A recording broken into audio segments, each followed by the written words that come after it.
Good afternoon, everyone. This is Woody Collins with Congo Helping Hands, and I need to step out of the shade a little bit.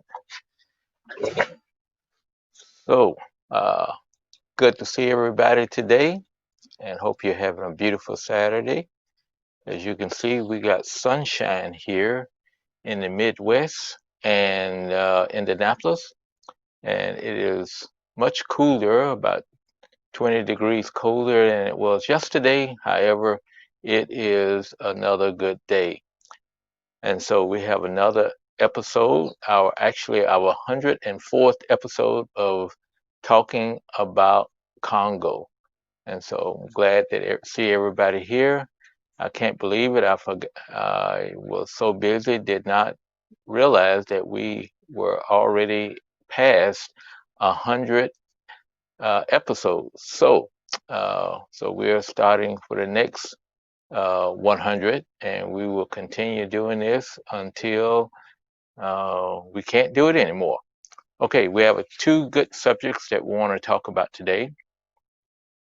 The first is uh, the new drug that President Trump took with one of his when he had COVID, and it's Remdesivir. And what does that have to do with Congo? And so I want to tell you about that. It is something that you may find surprising, because I found it surprising.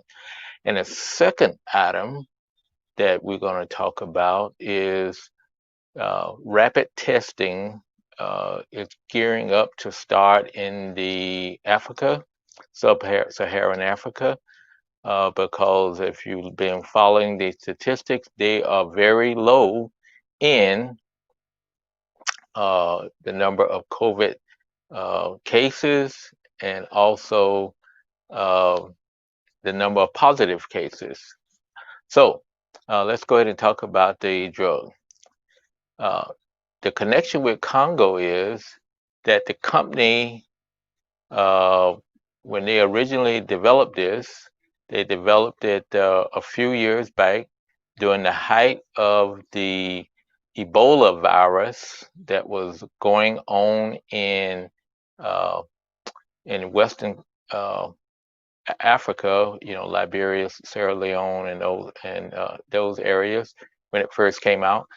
Then they finally got it developed, and they tested it during the outbreak that was in Congo uh, 2 years ago, that was just ended back in June, and they found that it was not effective. It was against treating Ebola patients.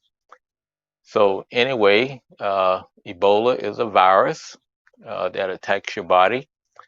And so when the COVID virus came up, they decided to do some testing to see if it's done. And they've tested it on not that many people, including you can't say specifically whether President Trump really improved because of it, because he was given 5 doses of it over a period of time, over 5 days. But he also took the other uh, uh, genetically treated antibodies cocktail also. So we can't say whether one way or another whether it was effective, uh, but I think they're going to do some more testing on it to see whether that uh, treatment, the remdesivir, is it also going to fail like it failed for the Ebola, or whether it's going to be uh, successful. And that's one of the things that we all have to think about. And we hope that somehow, when these companies develop these different uh, drugs, that they are successful in allowing that they will be successful for something. Maybe not for the case that it was developed, because that has happened throughout the world. We have had a number of different drugs that people developed them for, and they found out that they was not uh, successful. However, they found out they were successful for some other disease.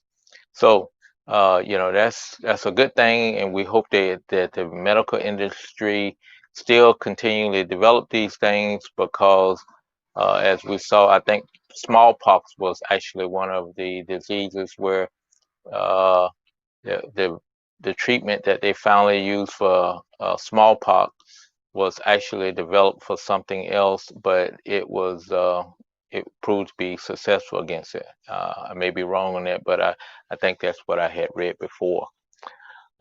So let's thank the president for for testing it, and also let's thank the company Gilead for producing it, and also uh, the people that they tried it on with Ebola in the Congo.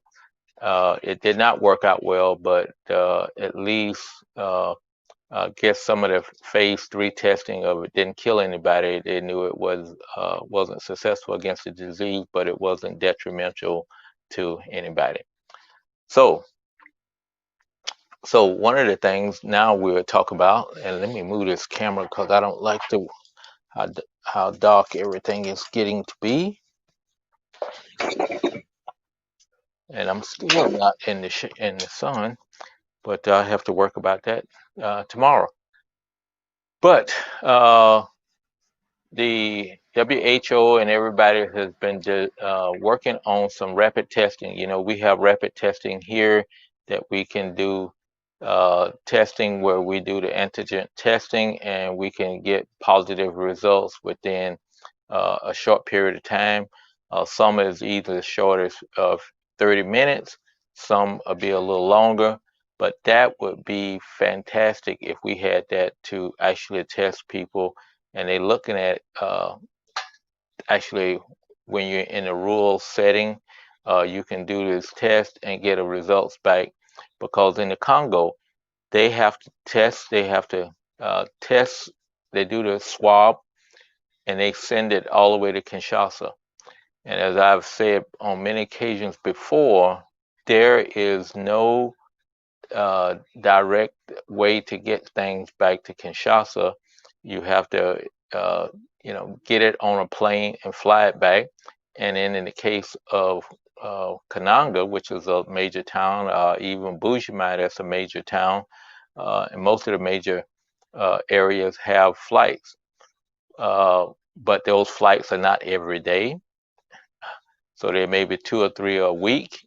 And so that's a big delay in trying to determine whether somebody is positive for COVID, and it could be spread uh, uh, and hinder the tracking of people if you have to wait on uh, that information to come back. But I think they jump the gun and they always try to start tracking immediately to try to find out has anybody been in contact with that person, and then they just give them a warning that hey, until the test come back, they need to be careful and not go out into public and spread it more if they actually come down with it. So this rapid testing will be do good, because in the case of Congo, I was looking at it this morning. They have 10,000, 90 some cases, confirmed cases, and I know, and it's been proven that there's a lot of asymptomatic people walking around in Kinshasa that have COVID, but they just not have not been tested. So these rapid testing would also give us a more true number as the number of people infected.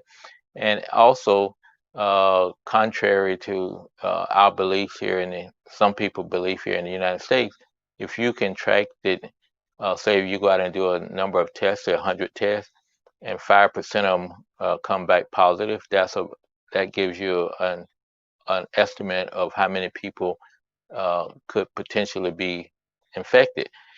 And if you go out and test another day and it comes back 100, comes back 10 that's infected, that shows you that the infection rate is actually going up versus going down. Uh, so that's good to know, and so we expect that to happen.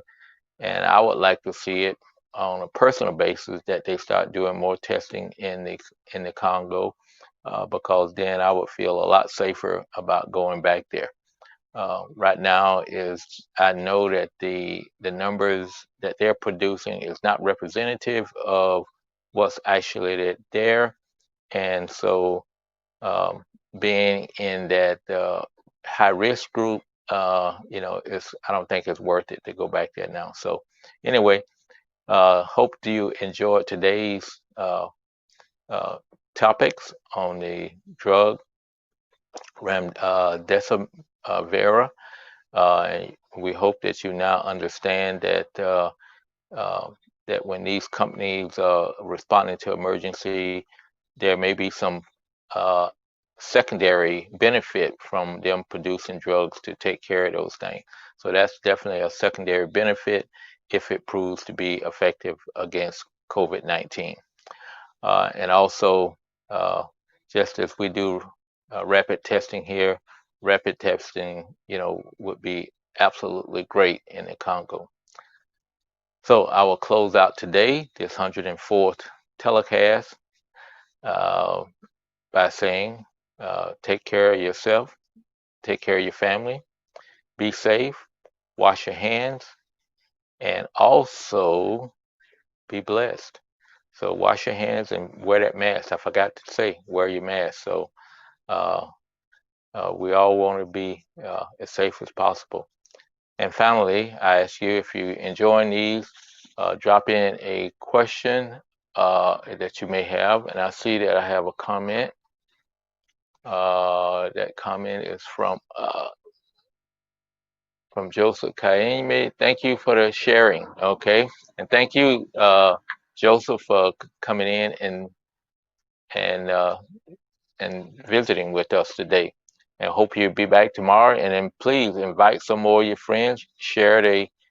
You can always share these broadcasts to your friends. And also you can tell them about it. This is done every day at 3 o'clock, and we will continue to do it. And we'll be back tomorrow with our 105th. So thank you. And if you have any questions, please let me know. We will talk to you tomorrow at 3 o'clock. Okay.